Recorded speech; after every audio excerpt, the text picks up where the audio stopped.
Have you ever gotten so lost in what you're doing that you completely lose track of time? Like hours just vanish? Yeah, it's an amazing feeling, right? It really is, and that's exactly what we're diving into today, that feeling of total absorption, that state of flow. It's that experience where you're just completely immersed in what you're doing, effortlessly involved. I think Mihaly Csikszentmihalyi, he really nailed it when he described flow as this kind of deep merging with the activity itself. Yeah, and it's so much more than just like checking things off your to-do list, right? Absolutely. We've been looking at some fascinating research, and it turns out the benefits of flow go way beyond just productivity. We're talking about this real surge in creativity, this profound feeling of personal satisfaction, almost like you're tapping into some kind of higher gear. Yeah, you really hit the nail on the head. And, in this deep dive, what we really want to do is unpack this for you, the listener. We want to explore what's happening in your brain when you're in this flow state, and maybe even more importantly, how you can intentionally direct your focus, to get there more often. Awesome. Think of it as your personal toolkit for unlocking that focused power in your everyday life. Exactly. So let's get to the really exciting part, the neuroscience. What does the science actually tell us about what's going on in our brains when we're in flow? Well, it's this really intricate dance between brain chemistry and neural activity. And one of the key players here, is dopamine. When you're in a state of flow, there's a significant increase in the release of this neurotransmitter. Dopamine, we usually hear about it in the context of pleasure and reward. What's its specific role in that flow feeling? Yeah, it definitely contributes to the pleasurable side, but it's not just, a simple feel-good signal. This sustained increase in dopamine that you experience in flow, it sharpens your focus, it deepens your engagement with whatever you're doing. It really fuels your motivation and creates this reinforcing loop. You feel good doing it, so you just want to keep going. I see. It's like your brain's telling you, hey, this is intrinsically rewarding, keep it up. Fascinating. So it's not just a quick burst of pleasure, but this sustained feeling that helps you stay in the zone. What else is happening in our brain when we're in flow? We also see this heightened connectivity between different brain regions. In particular, we see this increased communication between the prefrontal cortex, which is like the CEO of your brain, right? It's responsible for higher level thinking. Right. And the limbic system, which is the emotional center of your brain. So the thinking and feeling parts of our brain are talking to each other more effectively. How does that affect the flow experience? You got it. This enhanced communication, it allows for greater cognitive flexibility. It boosts your creativity. You're able to think outside the box, come up with new ideas, synthesize things in novel ways. You can even shift your perspective more easily when you face a challenge. It's like all the different departments in your brain are suddenly working together seamlessly. Now, I've heard some people describe flow as this state where their mind just gets quiet. Is there any truth to that? Like any scientific basis for that feeling? Absolutely. When you're in flow, there's a decrease in the activity of something called the default mode network, or the DMN for short. The DMN, what exactly is that? It's kind of like your brain's background chatter, It's most active when you're not focused on something specific, when your mind's just wandering, thinking about yourself, maybe worrying about the future, dwelling on the past. That inner monologue, the mental to-do list that just pops up when you don't want it to, that's often the DMN at work. Ah, that constant mental chatter, that can be so distracting. So flow helps dial that down.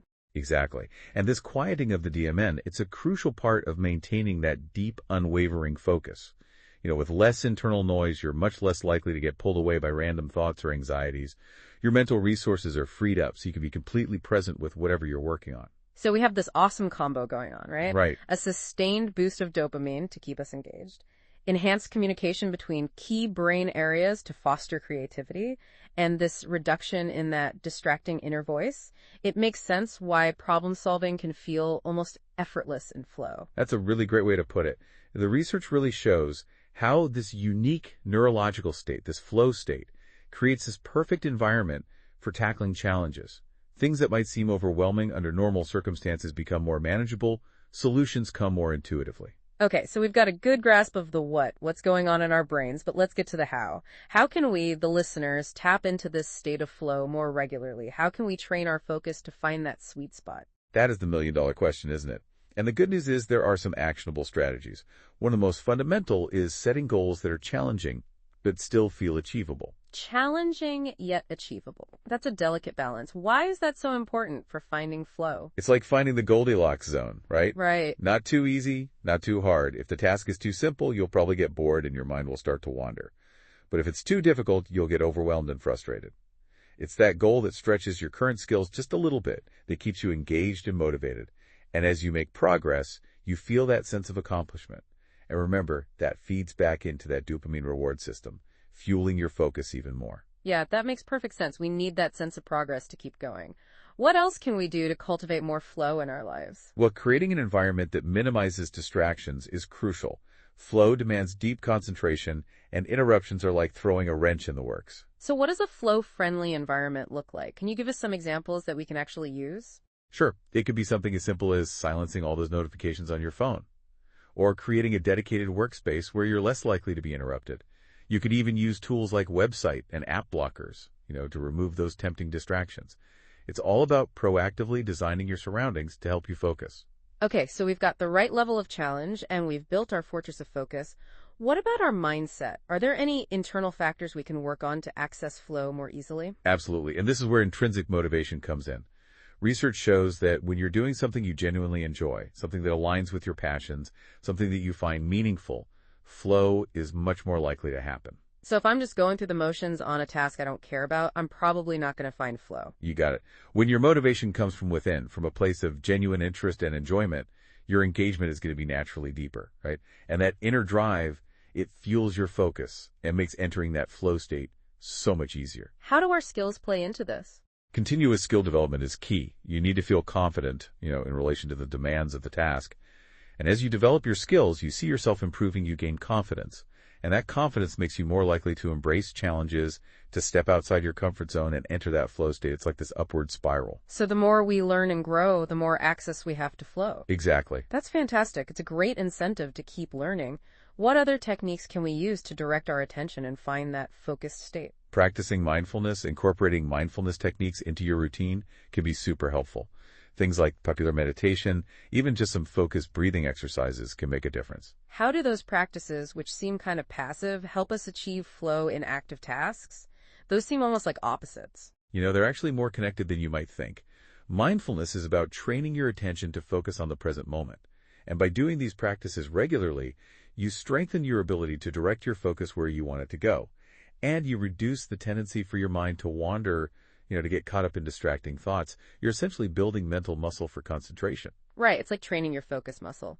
What about our daily routines? Can they play a role in our ability to find flow? Absolutely. Setting up predictable routines can make it easier to slip into that flow state.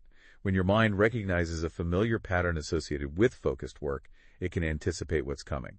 And this predictability, it can reduce that mental friction, reduce anxiety, and really clear the way for deeper engagement. So having specific times for certain types of work could help prepare our minds for focus. Exactly. Building on that, you might want to try something called time blocking. Time blocking? Yeah, it's dedicating blocks of time in your schedule solely to focused work. No distractions allowed. The Pomodoro technique with its intervals of work and short breaks is a great example of this. It helps you maintain both concentration and energy. It's like scheduling appointments with flow. I like that. Any other tips for creating the right environment for flow? Don't underestimate the power of your physical surroundings. Things like the lighting in your workspace, the level of noise, even the comfort of your chair, all these things can affect your ability to concentrate. Experiment, see what works best for you. What creates a flow-inducing atmosphere for one person might be distracting for another. It's all about personalization. So it's about creating our own personal flow-inducing environment. Exactly. Understanding your own preferences and then tailoring your workspace to minimize those distractions and maximize focus. This has been a really eye-opening conversation. It's so empowering to realize that flow isn't just some random magical thing that happens. Yeah. It's something we can cultivate, something we can invite into our lives. Absolutely. And as we've seen, the benefits of flow are way beyond just productivity. It enriches our lives in so many ways. Okay, listeners, let's do a quick recap. We've explored the fascinating brain changes that happen during flow, that dopamine boost, the enhanced brain connectivity, the quieter default mode network. And we've given you a toolbox of practical strategies to direct your attention and access this powerful state more often. And remember, the key takeaway here is that flow often happens when there's a good match between the challenge of a task and your skills. By intentionally seeking out that balance, you can find flow more often. And with that in mind, we want to leave you with a couple of questions to think about. Questions inspired by the research we talked about today. How do your own personal interests and passions affect your ability to get into flow? And what things in your workspace, in your everyday environment, either help or hinder your ability to focus? These are important things to consider as you start to experiment with flow in your own life. And ultimately, that's what it's all about, right? This journey of continuous improvement. Every step you take to refine your approach to the things you do can make you more engaged, more satisfied with your daily life. It's a process of exploration of personal growth. Thanks for joining us on this deep dive. Thanks for listening.